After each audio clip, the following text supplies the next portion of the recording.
Hi friends, నక్సలైట్ల నాయకుడు కాల్పుల్లో మరణించాడు. నరేంద్ర మోదీ గారు ట్వీట్ పెట్టడం ఏంటి? ఒక్కసారి ఆలోచించండి. నరేంద్ర మోదీ గారు ట్వీట్ ద్వారా ప్రతిస్పందించారు అంటేనే దాని అర్థం ఏంటో తెలుసా? అది చాలా చాలా సీరియస్ విషయము అని అర్థం. ఒక రకంగా నరేంద్ర మోదీ గారు ఆ మరణించిన వ్యక్తికి గౌరవాన్ని ఇచ్చారు, ఆ లెవెల్ కి గౌరవాన్ని ఇచ్చారు అని చెప్పి కూడా అర్థం. ఎస్, ఎవరో చిన్న చితక నక్సలైట్ నాయకులో లేకపోతే నక్సలైట్ లో మరణిస్తే నరేంద్ర మోదీ గారు ఎప్పుడు కూడా, అంటే భారత ప్రధాని స్థాయిలో ఉన్న వ్యక్తి ఎప్పుడు కూడా ట్వీట్ పెట్టడం మనం గమనించము. మొట్టమొదటిసారి ఒక నక్సలైట్ నాయకుడు మరణిస్తే నరేంద్ర మోదీ గారు ట్వీట్ పెట్టారు అంటేనే దాని యొక్క సివియారిటీ ఏమిటి అన్నది ఒకసారి మనం అర్థం చేసుకోవాలి. ఎందుకంటే మరణించిన వ్యక్తి నంబాల కేశవరావు అలియాస్ బసవరాజు, ఆయనేమి చిన్న చితక లీడర్ కాదు. భారతదేశంలో ప్రస్తుతం ఉన్నటువంటి నక్సలైట్లు, సరే మావోయిస్టులు అని చెప్పి పిలుస్తూ ఉన్నారు, వాళ్ళందరికీ అండి ఒక హైరార్కీ కనుక మనం గీసుకుంటూ వస్తే ఆ టాప్ లో ఉంటారు నంబాల కేశవరావు గారు, కింగ్ పిన్ లాగా ఆ పైన ఉంటారన్నమాట. ఆయన కింద మళ్ళీ నెక్స్ట్ నాయకులు, ఆ నాయకుల కింద నాయకులు, ఆ నాయకులు కార్యదర్శులు, ఇట్లా రకరకాల లెవెల్స్ లో ఉంటారు. ఈయన లెవెల్ టాప్ 1 లెవెల్ అనమాట. అంటే భారతదేశంలో టాప్ 1 స్థానంలో ఉన్న నంబాల కేశవరావు అలియాస్ బసవరాజు అనే ఈ నక్సలైట్ల నాయకుణ్ణి ప్రస్తుతం పోలీసులు కాల్పుల్లో మట్టు పెట్టారు. దీనికి సంబంధించి అమిత్ షా గారు పోస్ట్ పెట్టడం, ఆ పోస్టును ఉటంకిస్తూ నరేంద్ర మోదీ గారు పోస్ట్ పెట్టడం ప్రస్తుతం మనం గమనించవచ్చు. ముందు ఎవరైనా ఈ నంబాల కేశవరావు కొంచెం మనం అర్థం చేసుకుంటే, నిజానికండి నక్సలైట్ల నాయకుడిగా చాలా కాలం పాటు ఉన్నది ముప్పాల లక్ష్మణరావు అలియాస్ గణపతి గారు. ఆయన 2018 నవంబర్ 10వ తేదీన రాజీనామా చేశారు. ఆయన రాజీనామా చేయగానే నంబాల కేశవరావు గారు, ఈయన నక్సలైట్ల అంటే మావోయిస్టు పార్టీకి ప్రధాన కార్యదర్శిగా, అంటే టాప్ 1 లీడర్గా నియమితులు అయ్యారు. ఆ టైంలోనే చాలా చర్చ వచ్చింది మీడియాలో. ఈ నంబాల కేశవరావు ఒక్కసారి ఆ టాప్ 1 స్థానాన్ని తీసుకున్నారు కాబట్టి నెక్స్ట్ ఇక విపరీతంగా భారతదేశంలో నక్సలైట్ల యొక్క విజృంభణ ఉంటుంది అన్న చర్చ వచ్చింది. ఎందుకంటే ఈయన కెరియర్ గనక మొత్తం తీసుకొని చూస్తే గెరిల్లా యుద్ధ వ్యూహాలు రచించడము, పేలుడు పదార్థాలను వినియోగించడము, వీటన్నింటిలోనూ నంబాల కేశవరావు నిపుణుడు. ఈ నంబాల కేశవరావు మీద ఛత్తీస్గఢ్, మధ్యప్రదేశ్, ఆంధ్రప్రదేశ్, తెలంగాణ రాష్ట్రాలలో చాలా చాలా కేసులున్నాయి. భద్రతా దళాల మీద జరిగినటువంటి చాలా చాలా కాల్పుల్లో, దాడుల్లో, ప్లానింగ్ లో నంబాల కేశవరావు చాలా కీలకమైన వ్యక్తిగా ఉన్నాడు. ఈయన మీద 1,50,00,000 రూపాయల రివార్డు ఉంది. 1,50,00,000 రివార్డు అంటే చాలా పెద్ద నాయకుడు అని మనకు అక్కడే అర్థమైపోతుంది. నంబాల కేశవరావు భార్య కూడా మావోయిస్టు కార్యకలాపాలలో ఆమె చురుకుగా పాల్గొన్నారు. ఇక ఈయన విషయానికి వస్తే షార్ట్ కట్ లో బసవరాజు అని చెప్పి పిలుస్తుంటారు, కానీ ఈయనకు చాలా చాలా పేర్లు ఉన్నాయి. సరే, అలియాస్ పేర్లు ఇవన్నీ నక్సలైట్లు ఉపయోగిస్తుంటారు కదా, చాలా పేర్లు ఉన్నాయి. 1955లో శ్రీకాకుళం జిల్లా జి అన్నపేట, అక్కడ ఈయన జన్మించారు. వరంగల్ ఆర్ఈసీలో ఇంజనీరింగ్ పూర్తి చేశారు. Underline this sentence guys. Warangal ఆర్ఈసీలో 1980s 1990s ఆ టైంలో ఎవరైనా ఇంజనీరింగ్ పూర్తి చేశారు అంటే, అసలు వరంగల్ ఆర్ఈసీలో చదివారు అంటే 80s or 90s లో వాళ్ళ మీద అత్యంత బలమైన ప్రభావం, కమ్యూనిస్టు ప్రభావం, ముఖ్యంగా నక్సలైట్ల ప్రభావము, వామపక్ష భావజాలపు ప్రభావము పడి తీరుతుంది. ఆ ప్రభావం పడకుండా వరంగల్ ఆర్ఈసీ కాలేజ్ నుంచి బయటికి రావడం అంటే చాలా చాలా కష్టం. మీరు ఎవరినైనా మీరు తీసుకొని చూడండి, 80s 90s ఎర్లీ 90s కానీ 80s లో కానీ వరంగల్ ఆర్ఈసీలో ఇంజనీరింగ్ చేసి బయటకు వచ్చిన వాళ్ళు ఉంటారు కదా, ఇప్పటికీ మీరు వాళ్ళతో జస్ట్ మాట్లాడండి. ఏదైనా భారతదేశంలో జరిగినటువంటి ఏదైనా ఒక సంఘటన గురించి కానీ, ప్రస్తుతం జరుగుతున్న ఆపరేషన్ సింధూర్ కానీ ఏదైనా మీరు మాట్లాడండి, వెంటనే వాళ్ళు నరేంద్ర మోదీ గారికి వ్యతిరేకంగా మాట్లాడుతూ ఉంటారు. మీరు చూసుకోండి కావాలంటే. ఎందుకంటే వాళ్ళ మీద ఆ స్థాయిలో వామపక్ష భావజాల ప్రభావం పడింది. వరంగల్ ఆర్ఈసీ అంటేనే ఒక టైంలో ఒక అడ్డాలాగా మారింది. నక్సలైట్లు వచ్చి అక్కడ మొత్తం అంటే అసలైన క్లాసులు అన్నీ అయిపోయిన తర్వాత వాళ్ళు ఆ క్యాంపస్లో క్లాసులు కండక్ట్ చేయడము, చైనా అలా చేసింది, వియత్నాం ఇలా చేసింది, రష్యా అలా చేసింది, భారతదేశంలో ఎర్రజెండా ఎగరేయాలి, ఎర్రకోట మీద ప్రజాస్వామ్యాన్ని కూలదొయ్యాలి, ఈ ప్రజాస్వామ్యం ఫెయిల్ అయ్యింది, ఇటువంటి క్లాసులు, లెసన్స్, థియరీ ఇవన్నీ చాలా ఇస్తూ ఉండేవాళ్ళు. అందులో భాగంగా ఎవరైతే అట్రాక్ట్ అవుతారో, ఫుల్గా ఇంకా అట్రాక్ట్ అయిన వాళ్ళు అర్బన్ నక్సల్స్ గానన్నా పనిచేస్తుంటారు, లేకపోతే పూర్తిగా తుపాకీ తీసుకొని అడవుల్లోకి వెళ్ళి నక్సలైట్ల లాగానన్నా మారినటువంటి వాళ్ళు ఉన్నారు. అటు ఇటు కానటువంటి వాళ్ళ మీద కూడా, అంటే అటు అర్బన్ నక్సల్స్ కానటువంటి వాళ్ళు, పూర్తి అడవుల్లోకి వెళ్ళి నక్సలైట్లుగా మారినటువంటి వాళ్ళ మీద కూడా ఫుల్గా ప్రభావం అనేది పడే విధంగా తయారు చేసేవాళ్ళు.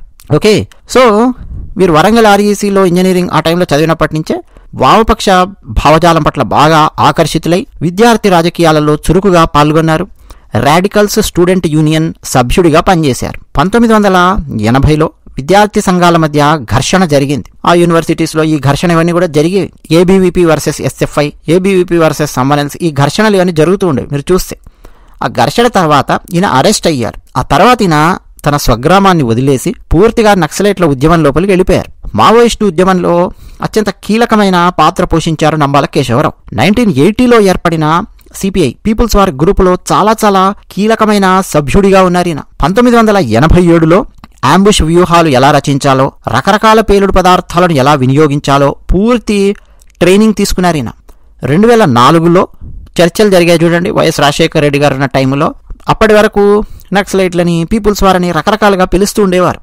భారతదేశంలో ఉన్నటువంటి ఆ సంస్థలన్నీ కూడా 2004 చర్చల తర్వాత, అంటే ఆ సందర్భంలో వాళ్ళు విలీనమయ్యి మీడియా ముందు ప్రకటించారు. ఈ సిపిఐ, పీపుల్స్ వారు, మిగతా గ్రూపులు అన్నీ కలిసి, జనశక్తి ఉండేది తెలంగాణ, అన్ని మొత్తం కలిసి Maoist communist centre of India, అంటే మావోయిస్ట్ పార్టీ సింపుల్గా చెప్పాలంటే అన్న పేరు మీద ఏర్పడ్డారు. ఏర్పడిన తర్వాత మావోయిస్ట్ పార్టీకి కేంద్ర కమిషన్, అంటే కేంద్ర సైనిక కమిషన్ అని చెప్పి వాళ్ళు పిలుచుకుంటారు, దానికి ఈయన అధిపతి అయ్యారు.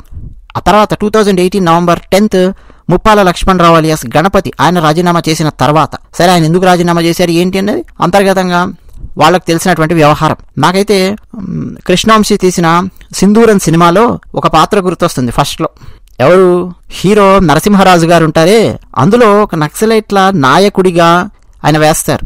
మీరు బాగా గమనించవచ్చు. నాకు ఈ 2018 గణపతి దిగిపోయి నంబాల కేశవరావు వస్తున్నారు అనగానే నాకు సింధూరన్ సినిమాలో ఆ సీన్ గుర్తొచ్చింది. నరసింహరాజు గారేమో చెప్తుంటారు, ఇలా కాదు మన పద్ధతులు, ఇలా ఉండాలి ఏదో చెప్తూ ఉంటే, మీకు వయసు అయిపోయిందండి అని చెప్పి ఇంకా అతన్ని తొలగించేసి వేరే వ్యక్తి తన కంట్రోల్లోకి పలికి తీసుకోవాలి అని చెప్పి చూస్తాడు. సూర్య అనే పాత్ర ఉంటాడు చూడండి, ఆ తమ్ముడు సినిమాలో ఫైట్ మాస్టర్గా పవన్ కళ్యాణ్ గారికి నేర్పించినటువంటి పాత్ర ఉంటుంది సూర్య. ఆ సూర్య అనే పాత్ర తన చేతుల్లో పలికి తీసుకుంటాడు. నాకు ఫస్ట్ ఆ సూర్య అనే పాత్ర గుర్తొచ్చింది. ఎందుకంటే నంబాల కేశవరావు గారు ఆయన పనిచేసినటువంటివన్నీ కూడా చాలా అగ్రెసివ్గా ఉన్నటువంటి ఆపరేషన్స్లో ఈయన పేరు చాలా సందర్భాలలో బయటికి వస్తూ ఉండేది. పైగా 43 సంవత్సరాలుగా అజ్ఞాతంలో ఉండడం అంటే సామాన్యమైన విషయం కాదు. నక్సల్బరీ ఉద్యమంలో చేరిన తర్వాత ఇక తన సొంత గ్రామానికి ఎప్పుడూ రాలేదు అని వాళ్ళ గ్రామీణులు చెప్తూ ఉన్నారు. 1984లో ఈయన ఎంటెక్ చదువుతున్న టైంలో CPI ML Marxist Leninist people's war group సిద్ధాంతాలు, భావజాలం పట్ల పూర్తిగా ఆకర్షితులైపోయి ఎంటెక్ చదువు మధ్యలోనే వదిలేసి ఇక ఉద్యమంలో చేరారు. ఈయన మిలిటరీ దాడులు ఎలా చేయాలో దానికి సంబంధించిన స్ట్రాటజీస్ అవన్నీ పర్ఫెక్ట్గా వేస్తారు ఈయన అనేటువంటి పేరుంది. మిలిటరీ ఆపరేషన్స్ నిర్వహించడంలో అందవేసిన చెయ్యి, అంటే మిలిటరీ వ్యూహాల రూపకల్పన, దాన్ని అమలు చేయడము. అంటే ఇప్పుడు పోలీసుల వాహనం వెళ్తుంది అనుకోండి, ఎక్కడ పెట్టాలి మందుపాత్ర, ఎప్పుడు పెట్టాలి, ఎలా పేల్చాలి, దాని రిపర్కషన్స్ ఎలా ఉంటాయి, దాని తర్వాత ఏం చేయాలి, దాని ముందే ఏం చేయాలి. ఇప్పుడు మావోయిస్ట్ పార్టీలో కూడా అండి థియరిటికల్గా పనిచేసే వాళ్ళు ఉంటారు, మిలిటరీ వ్యూహాల గురించి పనిచేసే వాళ్ళు ఉంటారు, ఆపరేషన్స్లో పనిచేసే వాళ్ళు ఉంటారు, రకరకాల డిపార్ట్మెంట్స్ ఉంటాయి. డిపార్ట్మెంట్ అన్న పదం కరెక్టో కాదో కానీ రకరకాల గ్రూప్స్ అందం ఉంటాయన్నమాట. సో ఈయన ఎక్కువగా మిలిటరీ వ్యూహాలకు సంబంధించిన రూపకల్పన చేయడము, దాన్ని ఎగ్జిక్యూట్ చేయడంలో నిష్ణాతుడై ఉన్నాడు, అందులో ఉన్నాడు. అలాగే రకరకాల దేశాల నుంచి, చుట్టుపక్కల దేశాలు కొన్ని ఉంటాయి కదా, భారతదేశాన్ని నిర్వీర్యం చేయడానికి చూసే దేశాలు, అలాగే రకరకాల దేశాలలో ఆయుధాల వ్యాపారులు ఉంటారు, వాళ్లతో సత్సంబంధాలు నెరపడము, ఆయుధాలు తీసుకొని రావడము, దానికి సంబంధించిన స్ట్రాటజీస్ చేయడము, అందులో కూడా ఈయన అందవేసిన చేయి అనేది చాలా సందర్భాలలో బయటకు వచ్చింది. దాదాపు దశాబ్ద కాలం పాటు అండి కేంద్ర మిలిటరీ కమిషన్ కార్యదర్శిగా పనిచేశారు. గణపతి గారి తర్వాత పూర్తిగా పార్టీ కార్యదర్శిగా బాధ్యతలు చేపట్టారు. అయితే డిఫరెన్స్ ఏంటి అంటే, నేను ఇంతకుముందు చెప్పాను, సింధూరన్ సినిమాలో మీరు చూడండి, నరసింహరాజు గారి పాత్ర చూడండి, సూర్య పాత్ర చూడండి, డిఫరెన్స్ తెలిసిపోతుంది. గణపతి గారి బిహేవియర్ ఏంటి అని అంటే, కొంత థియరిటికల్గా ఉండి అవసరమైతేనే పోలీసులను కానీ ఎవరినైనా సరే చంపాలి అన్న కోణంలో ఆయన ఉండేది. ఈయన ఎలా ఉంటుందంటే, ఒక అగ్రెసివ్నెస్ అనేది కనిపిస్తుంది. ముందు అవతల నేసేయాల ప్రవచన తర్వాత అన్న కోణంలో నంబాల కేశవరావు గారు ఒక రకమైన దూకుడు స్వభావం కలిగి ఉంటారు అన్న పేరుంది. ప్రతిఘటించడం ద్వారా మాత్రమే, అంటే అగ్రెసివ్గా దాడులు చేయడం, అగ్రెసివ్గా ప్రతిఘటించడం ద్వారా మాత్రమే భారతదేశంలో ఎర్రకోట మీద ఎర్రజెండా ఎగిరేయగలము, ప్రజాస్వామ్యాన్ని కూలదోయగలము అని బలంగా నమ్మినటువంటి స్వభావం నంబాల కేశవరావుది అని చెప్పి పోలీసు అధికారులు ఎవరిని అడిగినా మీరు చెప్తారు. అలిపిరిలో చంద్రబాబు నాయుడు గారి మీద జరిగినటువంటి ఆ క్లెమోర్ మైన్స్ దాడిలో ప్రధాన సూత్రధారి నంబాల కేశవరావు. ఆ తర్వాత మిగతా వాళ్ళందరూ చాలా మంది ఎన్కౌంటర్లలో పోయారు, కొంతమంది అరెస్ట్ అయ్యారు. బట్ మెయిన్ సూత్రధారి ఎవరు అని అంటే నంబాల కేశవరావు. ఆ ప్లానింగ్ ఇచ్చింది, ఏం చేయాలి ఏంటి అనేది మొత్తం అవన్నీ ఆ ఎగ్జిక్యూషన్కి అసలైనటువంటి సూత్రధారి ఈయనే. సో ఇన్నేళ్లుగా తప్పించుకొని తిరుగుతున్నారు చూడండి. ముఖ్యంగా అతిపెద్ద సంఘటన అండి, ఈయన పేరు మీద రిజిస్టర్ అయినటువంటి సంఘటన 2010 ఏప్రిల్ ఛత్తీస్గఢ్లో చింతల్నార్ ఘటన. అది చాలా చాలా పెద్ద ఘటన మన భారతదేశంలో. ఆ ఘటనలో 74 మంది భారత సైన్యం మరణించారండి, జవాన్లు మరణించారు. ఈయన వేసినటువంటి స్కెచ్, ఆ వ్యూహం అలా ఉంది. సిఆర్పిఎఫ్ జవాన్లు కరెక్ట్గా 2 కొండల మధ్యకు వచ్చిన తర్వాత మావోయిస్టులు అకస్మాత్తుగా విరుచుకుపడము, అంటే వాళ్ళ కనీసం దాక్కోవడానికి కానీ పారిపోవడానికి కానీ ఛాన్స్ లేకుండా సిఆర్పిఎఫ్ వాళ్ళని ఊచకొత్త కోసారు. క్షణాలలో 74 మంది జవాన్లను ఊచకొత్త కోసారు. దానికి సూత్రధారిగా ఈయన పేరుంది. అలాగే 2013లో సల్వా జుడుం వ్యవస్థాపకుడైన మహేంద్ర కర్మ మీద దాడి చేయించి ఆయనకేం జరిగిందో మహేంద్ర కర్మకు ఆయనతో పాటు 27 మంది ఎలా మరణించారో మొత్తం అందరికి తెలిసిందే. ఆ ఘటనలో కూడా వ్యూహము ఎట్లా ఎగ్జిక్యూట్ చేయాలి ఏంటి అన్నటువంటి అసలైనటువంటి కీలకమైన పాత్రధారి ఈయనే, సూత్రధారి ఈయనే, పాత్రధారి అనడం కంటే అన్నది చాలా సందర్భాలలో చర్చకొచ్చింది. కేసు రిజిస్టర్ అయినప్పుడు కూడా మీరు చూస్తే ఈయన పేరే టాప్లో ఉంటుంది. ఇక ఈయనకు చాలా చాలా మారు పేర్లు ఉన్నాయండి. నంబాల కేశవరావు గారి బసవరాజు అనేది ఎక్కువ మంది ఉపయోగించే పేరు. కృష్ణ అంటారు, వినయ్ అంటారు, గంగన్న అంటారు, దారపు నరసింహారెడ్డి అంటారు, నరసింహ అని చెప్పి ఒక చోట, బిఆర్ షార్ట్కట్లో, ఉమేష్, విజయ్, రాజు, కేశవ్, ప్రకాష్, బసవరాజు అని ఒక చోట ఉంటుంది, బసవరరాజు అని మరో చోట. ఇదంతా గంగన్న, వినయ్. పోలీసులను కన్ఫ్యూజ్ చేయడానికి అనమాట. ఈయన ఎవరు ఏంటి అనేది కూడా ఇప్పుడు ఫర్ ఎగ్జాంపుల్ ఎక్కడో ఆంధ్రప్రదేశ్లో ఒక ఆపరేషన్ చేయడానికి వచ్చాడు అనుకున్నా, అక్కడ ఏదో పేరు చెప్తారు. తనతో పాటు అక్కడ పనిచేస్తున్నటువంటి వాళ్ళకి కూడా ఆ ప్రాంతంలో ఏదో విజయ్ అని చెప్పి పేరు చెప్తారు. ఎవరి పేరు ఎవరైనా నక్సలైట్లను పోలీసులు అక్కడ పట్టుకున్నా అరెస్ట్ చేసినా విజయ్ విజయ్ విజయ్ అని అతను ఇట్లా వేసాడు సార్, స్కెచ్ చేశాడు అని చెప్తారు. వాళ్ళు ఎవరి విజయ్ పోలీసులకు అర్థం కాదు. కానీ ఒకసారి ఆయన పెన్సిల్ స్కెచ్ చేసి ఇవన్నీ అడిగితే పోలీసులకు క్లారిటీ వచ్చేది, నంబాల కేశవరావు అని చెప్పి. సో ఇట్లా పనిచేశాడండి. శ్రీకాకుళం జిల్లా కోటబొమ్మాళి మండలం జీఎన్నపేట గ్రామంలో జన్మించినటువంటి ఈయనకు 3 అక్క చెల్లెళ్ళు ఉన్నారు, ఒక సోదరుడు ఉన్నారు. తండ్రి వాసుదేవరావు గారు ఉపాధ్యాయుడిగా పనిచేశారు. సో పూర్తిగా దాదాపు 43 సంవత్సరాల పాటు అజ్ఞాతంలో ఉండి రకరకాల ఆపరేషన్స్లో ఈయన ఉన్నాడు. అయితే ఈయన మరణించడంతో అమిత్ షా గారు పోస్ట్ పెట్టారు. సరే, అమిత్ షా గారి మధ్య ఈ నక్సలైట్లకు సంబంధించిన దాంట్లో పదే ఆయన పోస్టులు పెడుతూ ఉన్నారు. 2026 మార్చి 31 నాటికల్లా నక్సలిజాన్ని పూర్తిగా నిర్మూలించడానికి మోదీ సర్కార్ దృఢ సంకల్పంతో ఉంది అని చెప్పి చాలా సందర్భాల్లో చెప్తున్నారు. ఇప్పుడు లేటెస్ట్ గా పెట్టినటువంటి ట్వీట్లో కూడా చెప్పారు. ఫస్ట్ అమిత్ షా గారి ట్వీట్ తెలుగులో అర్థం చేసుకున్న తర్వాత నరేంద్ర మోదీ గారి ట్వీట్ ఏంటో చూద్దాం. అమిత్ షా గారు పెట్టినటువంటి ట్వీట్ అర్థం ఏంటంటే, తెలుగులో చెప్పుకుంటే, నక్సలిజాన్ని నిర్మూలించే పోరాటంలో ఈరోజు ఒక మైలురాయి విజయాన్ని అందుకున్నాము. ఈరోజు ఛత్తీస్గఢ్లోని నారాయణపూర్లో జరిగిన ఒక ఆపరేషన్లో భాగంగా మన భద్రతా బలగాలు, భద్రతా దళాలు 27 మంది అతి భయంకరమైన మావోయిస్టులను మట్టు పెట్టాయి. అతి భయంకరమైనటువంటి పదం అమిత్ షా గారు వాడారండి. డ్రెడెడ్ అనే పదం ఉపయోగించారు. యాజ్ ఇట్ ఈస్ గా ట్రాన్స్లేట్ చేస్తున్నాను. 27 మంది అతి భయంకరమైన మావోయిస్టులను మట్టుపెట్టాయి. సిపిఐ మావోయిస్టు ప్రధాన కార్యదర్శి, అగ్రనాయకుడు, నక్సల్స్ ఉద్యమానికి వెన్నెముకగా నిలబడిన నంబాల కేశవరావు అలియాస్ బసవరాజు కూడా ఆ 27 మందిలో ఉన్నాడు. అంటే ఆయన కూడా చనిపోయాడు అని. నక్సలిజంపై భారత్ చేసిన 3 దశాబ్దాల పోరాటంలో ప్రధాన కార్యదర్శి హోదా కలిగినటువంటి నాయకుణ్ణి మన దళాలు మట్టు పెట్టడం ఇదే మొదటిసారి. మావోయిస్టులను హతమార్చిన మన ధైర్యవంతులైన భద్రతా దళాలు, మన ఏజెన్సీలను నేను అభినందిస్తున్నాను. ఆపరేషన్ బ్లాక్ ఫారెస్ట్ పూర్తయిన తర్వాత 54 మంది నక్సలైట్లను అరెస్ట్ చేశాం. 84 మంది నక్సలైట్లు లొంగిపోయారు అని చెప్పడానికి నేను చాలా సంతోషిస్తూ ఉన్నాను. మార్చి 31, 2026 లోపు నక్సలిజాన్ని పూర్తిగా నిర్మూలించాలని నరేంద్ర మోదీ ప్రభుత్వం సంకల్పించింది. ఇదనమాట అమిత్ షా గారు పెట్టినటువంటి ట్వీట్. అక్కడే మీరు ఒక వాక్యం చూడొచ్చండి. ఏంటంటే, గత 3 దశాబ్దాల పోరాటంలో, అంటే లాస్ట్ 30 years లో ప్రధాన కార్యదర్శి హోదా కలిగిన నాయకుడిని మన దళాలు మట్టు పెట్టడం ఇదే మొట్టమొదటిసారి. అంటే 30 years లో అసలు ఇటువంటి సంఘటన జరగలేదు అనేది అమిత్ షా గారు చెప్పారు. అది కరెక్ట్ అండి. ఎందుకంటే టాప్ మోస్ట్ లీడర్, దాదాపు కింగ్ పిన్ స్థానంలో, హైరార్కీలో టాప్ లో కూర్చున్నటువంటి వ్యక్తిని న్యూట్రలైజ్ చేయడం అన్నది జరగలేదు లాస్ట్ 30 years లో. అందుకనే నరేంద్ర మోదీ గారు కూడా స్పందించారు. మోదీ గారు ఏమన్నారంటే, ఒక షార్ట్ ట్వీట్ అన్నమాట వారు పెట్టింది. ఆపరేషన్లో పాల్గొన్న భద్రతా బలగాలను ప్రశంసిస్తూ, మీ అద్భుతమైన విజయాన్ని చూసి గర్విస్తూ ఉన్నాను. మావోయిజం ముప్పును నిర్మూలించి ప్రజలకు శాంతి, పురోగతితో కూడిన జీవితాన్ని అందించడానికి భారత ప్రభుత్వం కట్టుబడి ఉంది. ఇది నరేంద్ర మోదీ గారు షార్ట్ గా పెట్టినటువంటి ట్వీట్ అన్నమాట. సో ఇప్పుడు ఈ ఎదురుకాల్పుల్లో మావోయిస్ట్ అగ్రనేత నంబాల కేశవరావు అలియాస్ బసవరాజు మరణించారు అని ఎప్పుడైతే అమిత్ షా గారు ఎక్స్ వేదికగా వెల్లడించారో, ఇక అక్కడి నుంచండి నక్సలైట్ల ఆలోచన ఉన్నటువంటి వాళ్లలో కూడా, ఆ నక్సలిజం పట్ల ఆకర్షితులు అయ్యే వాళ్లలోపు ఆ ఆలోచన విధానంలో మార్పులు వచ్చే అవకాశం ఏమన్నా ఉందా, మారతారా అన్నటువంటి ప్రశ్న వస్తుంది. ఎందుకంటే మామూలుగా చిన్నా చితకా లీడర్స్ మరణిస్తూ ఉన్నప్పుడే ఒక రకమైన అలజడి అనేది వచ్చేస్తుంది ఆ కిందున్న వాళ్లలో.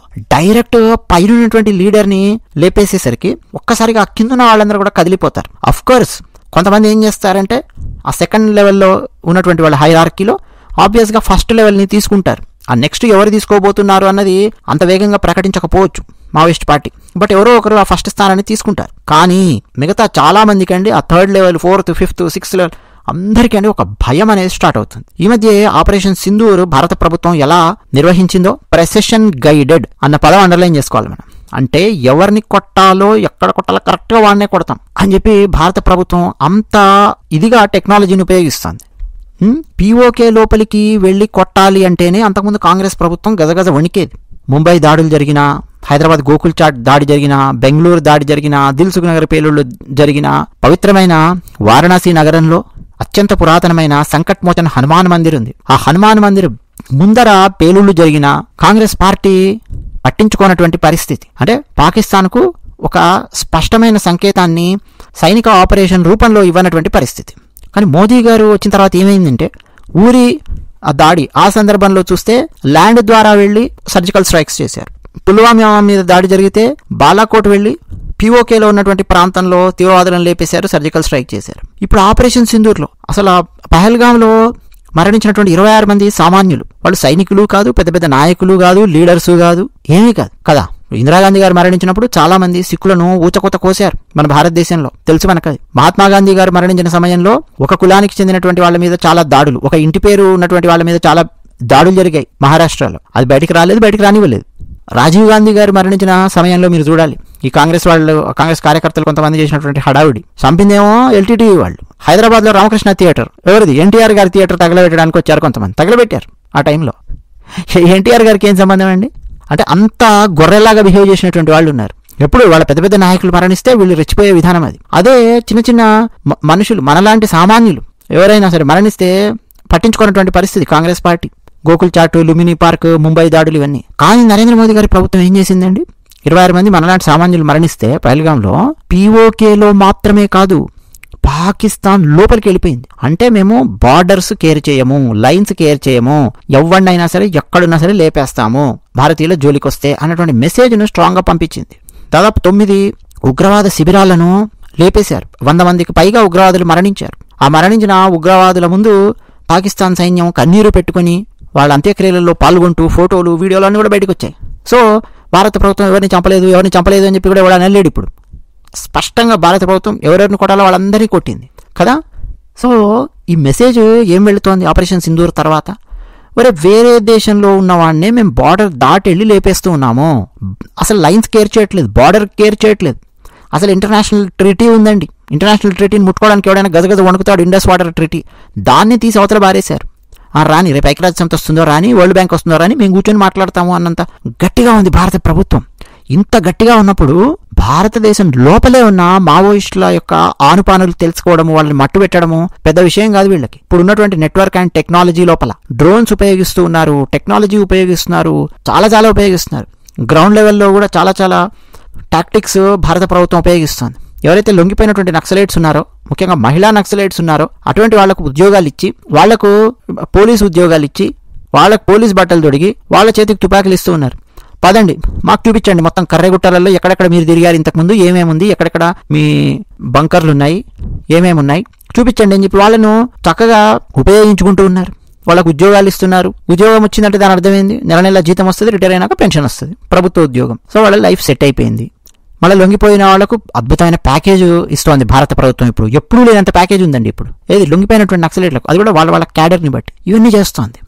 సో ఒక్కసారి ఆ నక్సలైట్ భావన, ఆలోచన ఉన్నటువంటి వాళ్ళందరిలో ఒక భయం అనేది స్టార్ట్ అయింది. అర్బన్ నక్సల్స్ ఇప్పుడు రెచ్చిపోతారు, మీరు గమనించవచ్చు. నెక్స్ట్ 2-3 రోజులు మీరు బాగా గమనించండి.